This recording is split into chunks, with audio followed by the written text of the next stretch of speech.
Oh, Oh, hey guys! good morning, everyone. Happy Wednesday! Oh, look, it's Mr. Chester and Mr. Pruitt. Oh, we are so lucky. We have some amazing people on this morning to have another real talk on around the plants. So thank you guys so much for coming. Two of our beloved teachers here at Columbine, Mr. Pruitt and Mr. Chester. If you guys would both really quick tell us a little bit about yourselves, what you teach, how long you've been at Columbine. Yeah. So I'm Mr. Chester. I teach study skills. I primarily support kids in math and English, but I'm a jack of all trades, master of not many. Just kidding. So I help kids with everything, literally any and everything you need help with. I'm there to support you. I have been at Columbine. I guess technically this is my fourth year here because I substituted for a year, student teacher for a year. This is my second year running the Learning Center, so it's been a lot of fun. Mr. Pruitt, how about you?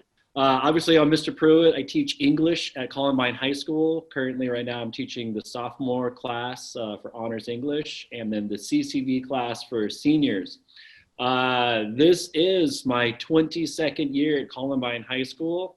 Hey, so we wanted to talk to you guys a little bit. We know that I think both of you are two people who not only are really dedicated to your jobs, but are really dedicated to other things in your lives as well. What we wanted to kind of talk about today is like, where do you find that motivation? And especially with everything that's going on right now, really if you go all the way back to March, that there have been times it's been really hard to find that or to really like tap into things that might typically motivate us. And so what have been some of your personal challenges with finding motivation at times during all of this? I think that's a great question, and this is such a, I think, an important topic because I don't think it's just limited to these, this time of remote learning and remote teaching. I feel like all through life, it's I don't want to say a constant challenge, but it's a regular challenge to stay motivated with commitments and with the things that we are required to do that we may not really want to do. And I don't know if kids really understand, but adults have felt the same way about all of this learning as kids have. Like, we've had a hard time staying motivated. And for me, that's not usually the case with work, right? I try my best every single day, partly because I know I'm working with a group of people who also give their best every single day. I feel like for me, it's just that sense of disconnection from the group of people that motivates me to keep up that sense of dedication that everybody here has. So that's been the hardest part for me. For me, it's been a multitude of things, and I miss the students. I'm a very, very relational teacher, so I love being around the students and being there to support them, high five them, and chest bump and everything else, but can't do that. And now the fact that we're completely remote, it makes it even harder to stay motivated. With the time constraints, like this year, I have a new baby girl at home, so that takes away time, and back in school myself and taking master's courses. So like having that, trying to figure out if we're going to have a basketball season this year, trying to see how I can support my students while they're at home and making sure that they're okay. It's all very daunting and draining, and so it's been tough to stay motivated. And like, I miss you guys. I miss being around you guys, seeing you guys laughing and joking and having fun in the halls. I think it's definitely a challenge, and I think it resonates with both of us. Just like being around your people, making you better each day is something that's really tough, and seeing the person next to you working hard is sometimes the best motivation, right? Whether it's in the classroom or on the field or on a stage or anywhere else. I guess sort of the natural progression here in questions is then with these kind of natural struggles. And Pruitt, I appreciate how you mentioned that this isn't just a pandemic thing. Motivation can be hard to find at any point in your life. Perhaps this is one of the areas where this whole experience will make us stronger. We're curious if there are any strategies either that you've implemented yourself or seen in others that have kind of helped revive that motivation for you when it's feeling low and take on the day or do whatever it is, despite the limitations that we're experiencing right now. And we'll start with Mr. Chester this time. For me, there's a couple things I think about to help motivate myself. I'm big on writing down goals and thinking about the bigger picture. For me, I write down personal goals for myself because those are things that I can control. I focus on things that are within my control, that I can control my attitude, I can control my effort each and every day, because there's so many uncertainties out there. And so I can't control the pandemic. I can't control who comes to school. I can't control what may happen in my household sometimes, but how I am as a father, as a friend, as a teacher, as a motivator, I can control those things. And so I keep that in the back of my mind and know, what am I doing this for? Like, what is the overall goal? And is to make sure that I give every student an opportunity to be their best self. And if they haven't found a way to alter their lives for the better, I want to be that opportunity. Mm-hmm. It's not about who you are, where you come from, what you've done, or what do you think of yourself right now. And it's about having that opportunity to be better, get better, just making sure you have someone in your corner to be a champion for you. So that's what motivates me. Mr. Pruitt, how about you? I think, to put it in like the most realistic perspective I can, it's when circumstances, when life, like right now for all of us, is most difficult, that's when you really learn who you are, right? And I think that's where you really have those moments, and we've all had them through the course of this last 2 semesters to really figure out, like, what are our priorities, and how do we make sure that the priorities are correct, and how do we keep those priorities on top. And I think that just keeping that idea in mind, that this is the hardest thing that so many of us have gone through, and this is where we find out who we are. That's what motivates me, because I always want to be the person who comes across as optimistic and positive, and like a great attitude towards things. And man, has it been easy every single day?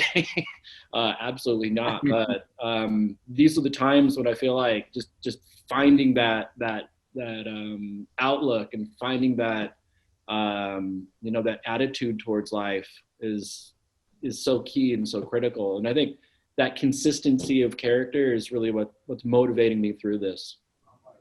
Don't let the hard times get you down, kind of thing. But I think it's a little more complex than that for all of us. Ms. Brewer, one thing you said that I kind of think about a lot, and I've had to remind myself of because I get so frustrated by it, is that I've had times that it felt really difficult during this. I've had times that this has felt like a big struggle. That, Mr. Tester, you said you're in grad school right now. I'm doing the same thing, and there are times where I get home from school, and it like always feels like there's one more thing, and it's hard to like find that energy. And sometimes I just have to kind of sit down for a second and tell myself, like, it's okay to recognize that this is hard right now. Like, it's okay to and you almost have to, like, more than ever face those feelings, I think, and like kind of sit in the struggle and kind of sit in, like, man, this is hard and I'm not enjoying this, or this is difficult. And I think sometimes by like recognizing that and taking it face on, it's almost giving me that chance, like you're saying, Mr. Pruitt, to ask myself, like, well, what do I want to be able to say about this when we get through it? And kind of like taking on that stuff that really sucks right now allows me to have a little bit more clarity about what am I going to do? Who do I want to be? And how am I going to come out on the other side of this too? When you're in that place of like sitting in it and facing it, and it can sometimes be really hard to think like, okay, well, like, what do I even do? Like, whatever, here's my towel, I'm ready to throw it in. I don't know where to go from here. And so I'm just going to kind of walk away or open something up and doom scroll or whatever it might be. And I really like what Mr. Chester, you said about just like writing stuff down, and as cliche or as kind of silly as it might sound sometimes. And I've certainly talked myself out of doing that, because like, when I'm going to see this, it doesn't matter. It's that little tangible step sometimes. It's that little spark that can kind of like, you feel accountable to something because you put it somewhere. You brought it outside of your body. And, I might go down later and write down who I want to be after this pandemic, and maybe that's my goal. So I really like what both of you are saying there for this. Yeah. So I'll say one last thing on this topic is, I think at the same time, we all just have to be realistic with ourselves. I think we hold ourselves and our like how we conduct our classes and how engaging our lessons are and how good we are with all the people outside of school. And I think there are times when we just got to be realistic and understand that for some things, our best effort is just going to be the okay thing. And it's, I guess the cliche is don't ruin good enough for perfection, or don't ruin good enough for perfect. Sometimes, our performance, our product, our classes, whatever, they're just good enough. And I don't think we should let that a sense of lack of accomplishment or see that as a failure, because that's just how things are right now. We just got to get things done, do our best, and move on to the next thing. I just want kids to give themselves some grace, have grace with their parents, with their teachers, and know that we're all in this together, and we're all experiencing this all at the same time. And so I know everyone is handling it differently, but just stay focused, stay driven, stay disciplined, and just know that we'll all come out on the other side much better, and we'll be a better version of ourselves, and we'll be all right. That's right. It was Kelly Clarkson who once famously said, I don't know what she said. I was searching for the line and I wasn't sure. Some about making us stronger. Oh, that's right. I was thinking since you've been gone. I wasn't sure where we were going with that. That'll be the anthem for the masks. I can't breathe for the first time. Right. Cool. Well, you guys rock. Thank you so much for taking some time to join us for this. We really appreciate it. Rebels, it's Wednesday. You got less than a week left of school, or a little more than a week left of school. I don't know what day it is. You got about a week and a half left of school. And so take the wise words from these guys and think about, how do you find that one extra little push to get through? You're so close. We believe in you, and we know that you can do it. We have Mr. Christie for you tomorrow. And then you got whatever many days left. So take care of yourselves, take care of each other, and stay motivated, Rebels.